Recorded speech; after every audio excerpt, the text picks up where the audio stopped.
90% engineers के मन में बस एक ही ख्याल आता है कि मैं डीएसए करूँ, एआई करूँ या फिर डेवलपमेंट करूँ। ये बहुत ज़्यादा उनको कन्फ्यूजन क्रिएट करता है, जिसके वजह से ये तीनों में से कुछ नहीं कर पाते और प्लेसमेंट ड्राइव के वक्त वो अंडर कॉन्फिडेंट हो जाता है, जिससे उनका प्लेसमेंट भी नहीं हो पाता सही से। तो आज के वीडियो में as a teacher, as a student मैं आपको समझाऊंगा कि आखिर आपको क्या करना चाहिए, आपको क्या पाथवे फॉलो करना चाहिए फर्स्ट ईयर से लेकर फोर्थ ईयर तक, यहाँ पर टोटल कवर करूंगा। तो चलिए शुरू करते हैं। वीडियो थोड़ी सी लंबी होगी, लेकिन अगर आपने पूरा देख लिया तो मेरी गारंटी है कि प्लेसमेंट ड्राइव में मुझे आप थैंक यू कह रहे होंगे। डीएसए, एआई और डेवलपमेंट, इन तीनों में से अगर आपको क्या करना चाहिए, पहले क्या करना चाहिए, क्या सीखना चाहिए, उससे पहले हमें सबसे पहले समझना होगा कि तीनों के बीच में डिफरेंस क्या है। तो सबसे पहले स्टार्ट करते हैं डीएसए के अंदर। डीएसए के अंदर बहुत से लोगों को पता होगा कि आखिर करते क्या है, लेकिन मैं उन लोगों के लिए समझा देता हूं कि जिनको नहीं पता। तो सिंपली आपको क्या करना है कि डीएसए के अंदर क्या होता है कि हम ना डेटा को स्ट्रक्चर करते हैं, डेटा स्ट्रक्चर एल्गोरिदम। इसके अंदर बेसिकली क्या करते हैं, नॉर्मली हमने किसी चीज का कोड लिखा, वो कुछ टाइम में रन होती है। फॉर एन एग्जाम्पल, एक कोड है वो 10 सेकंड में रन हो रहा है और उसकी जो स्पेस रिक्वायरमेंट है वो 10 GB है। डीएसए के अंदर हम क्या करते हैं, इसी चीज को कम करने की कोशिश करते हैं कि उसके अंदर 5 GB स्टोरेज ही यूज हो, या फिर जो भी 10 सेकंड लग रहे हैं उसमें से सिर्फ 5 सेकंड ही में ही कोड एग्जीक्यूट हो जाए। सिंपली हम कोड को ऑप्टिमाइज कर रहे होते हैं इस डीएसए के अंदर। सेकंड थिंग आ जाती है एआई। एआई के अंदर दो पार्ट आ जाते हैं। सबसे पहले होता है एआई को बिल्ड करना, जो कि एलएलएम का पार्ट है, और जो फर्स्ट चीज है वो है प्रॉम्प्ट इंजीनियरिंग, जिसके अंदर हम कोड का यूज, सिंपली प्रॉम्प्ट का यूज करके हम कोड को लिख रहे होते हैं। आज के वक्त में एक नया टर्म दिया है वाइब कोडिंग, जिसके अंदर हम सिंपली चैट जीपीटी का यूज करके हम कोड को लिख रहे होते हैं, लेकिन ये अच्छी प्रैक्टिस नहीं होती।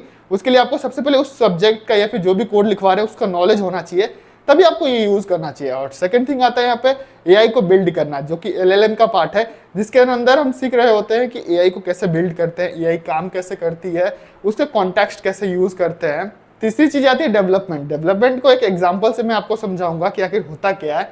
तो सिंपली एक हॉस्पिटल को इमेजिन करिए, जिसके अंदर हमें एक अपॉइंटमेंट को बुक करना है अपने चेकअप के लिए। तो उसके लिए सिंपली कॉल लगाते हैं कि उसको बुक कर दीजिए, मैं इतना टाइम है ये है। अगर इसी चीज को ऑटोमेट करने के लिए मैंने अगर कोई ऐप बिल्ड कर दिया या फिर कोई वेबसाइट बना दिया, इसको हम कहते हैं डेवलपमेंट। लाइक अगर रियल वर्ल्ड प्रोजेक्ट को हम डेवलप कर रहे हैं और उसको एग्जीक्यूट कर रहे हैं, इसके अंदर आ जाता है डेवलपमेंट, जिसके अंदर हम सिंपली जावा स्क्रिप्ट, रिएक्ट, एचटीएमएल ये सब का यूज कर रहे होते हैं, पाइथन ये सब का यूज कर रहे होते हैं। ये बहुत बात की चीज है। इसके अंदर हम फुल फ्लेश किसी चीज को बिल्ड करके उसको एग्जीक्यूट कर देते हैं। अब आपने तीनों चीज के बेसिक मैथ्स को समझ लिया कि आखिर होता क्या है इन तीनों के अंदर, तब स्टार्ट करते हैं कि हमें करना क्या चाहिए, पहले क्या करें बाद में क्या करें। तो स्टार्ट करते हैं फर्स्ट ईयर से। तो आपको फर्स्ट ईयर में क्या करना चाहिए, सिंपली फर्स्ट ईयर में जो कॉलेज करा रही है उसको तो नहीं करना है। अगर आप बहुत अच्छे कॉलेज से हो तो आपके कॉलेज के जो भी शेड्यूल्स है, जो भी यूनिट्स है, उनको फॉलो करना है। बट अगर आप लोअर कॉलेज से हैं, प्राइवेट कॉलेज से हैं, जैसे मेरी कॉलेज से है, तो आपको उनके शेड्यूल्स को फॉलो नहीं करना है। सिंपली फर्स्ट ईयर के अंदर आपको सबसे पहले ऑब्जर्वेशन करना है।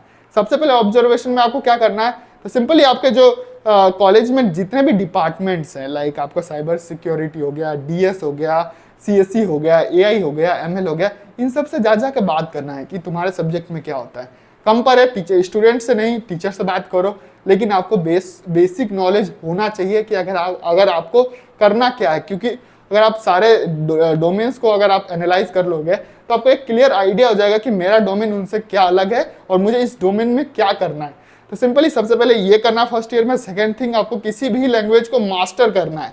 सिंपली एक लैंग्वेज को मास्टर करना है। स्टार्टिंग में हर कॉलेज में सी सिखाता है, सी तो करना ही है, लेकिन जो सेकंड सेमेस्टर आता है उसके अंदर एक पाइथन जैसे एक पावरफुल लैंग्वेज को सीख लेना है। सेकंड सेमेस्टर में आपको ये जरूर सीखना है। सेकंड ईयर के बारे में बात करें तो आपको यहाँ पे दो चीज आनी चाहिए। एक तो सी लैंग्वेज आनी चाहिए, वो भी अच्छे से आनी चाहिए, और सेकंड थिंग आपको एक जावा और पाइथन जैसे एक पावरफुल लैंग्वेज आपको आनी चाहिए। ऐसा मैं क्यों कह रहा हूँ, सिंपली आपको सेकंड ईयर में आपको डीएसए स्टार्ट कर देना। तीनों में से सबसे पहले आपको डीएसए स्टार्ट करना, वो भी सेकंड ईयर में, क्योंकि जो डीएसए वो बहुत ज्यादा टाइम कंज्यूमिंग है, जिसके अंदर आपको अगर आप डेली भी प्रैक्टिस करते हैं तो आपको डीएसए को ठीक से करने में, सिर्फ ठीक से करने में आपको 6 महीने से ज्यादा टाइम लग जाता है। इसलिए अगर आपने सेकंड ईयर में स्टार्ट कर दिया तो आपको बहुत ज्यादा टाइम मिल जाएगा डीएसए में मास्टर करने के लिए। ऐसा इसलिए बोल रहा हूँ सेकंड ईयर में, क्योंकि आपने अभी फर्स्ट ईयर से सी लैंग्वेज सीख के आए, आपको डीएसए सी लैंग्वेज में करनी है, क्योंकि आपको बेसिक्स ज्यादा क्लियर होंगे। इसलिए मैं कह रहा हूँ सेकंड ईयर में आपको डीएसए स्टार्ट कर देना है। डीएसए के साथ आप एआई को भी स्टार्ट कर सकते हैं। एआई बिल्ड करना आपको स्टार्ट नहीं करना है, आपको एआई का यूज करना स्टार्ट करना है। कैसे यूज करना स्टार्ट करना है, सिंपली आपको बहुत सारे हैकाथॉन्स में पार्ट लेना है। आपको पाइथन लैंग्वेज आती है, जैसा कि मैंने फर्स्ट ईयर में कहा था कि आपको पाइथन लैंग्वेज या सी लैंग्वेज को सीखना है।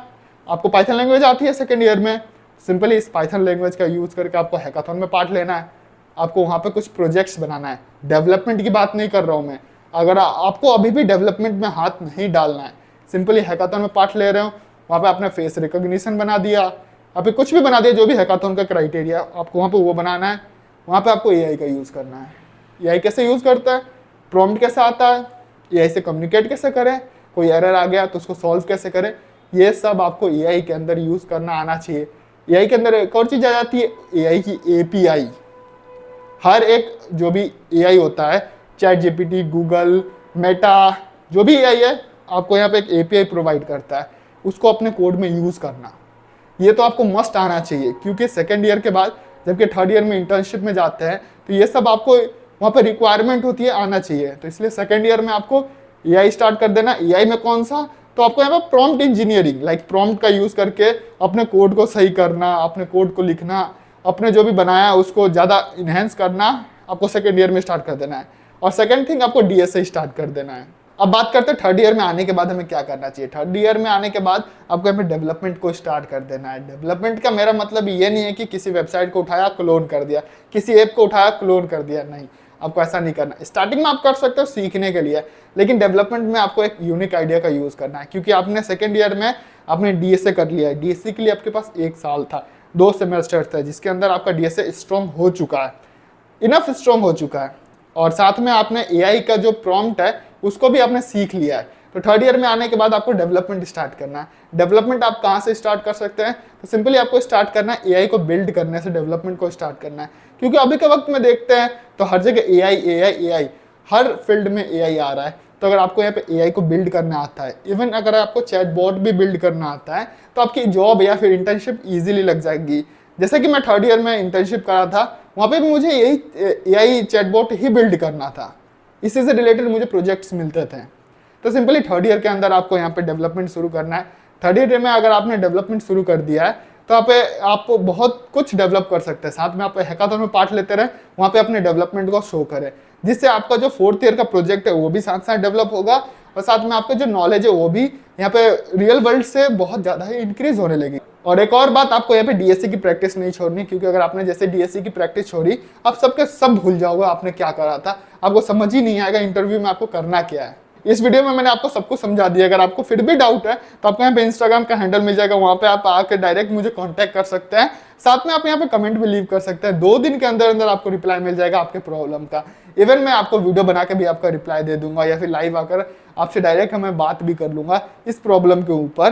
अगर वीडियो पसंद आए तो मुझे प्लीज सब्सक्राइब करके सपोर्ट कर दे, वीडियो को लाइक कर दे और शेयर भी कर दे, क्योंकि नीड है।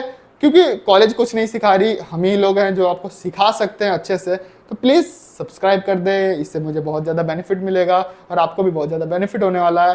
Thank you guys.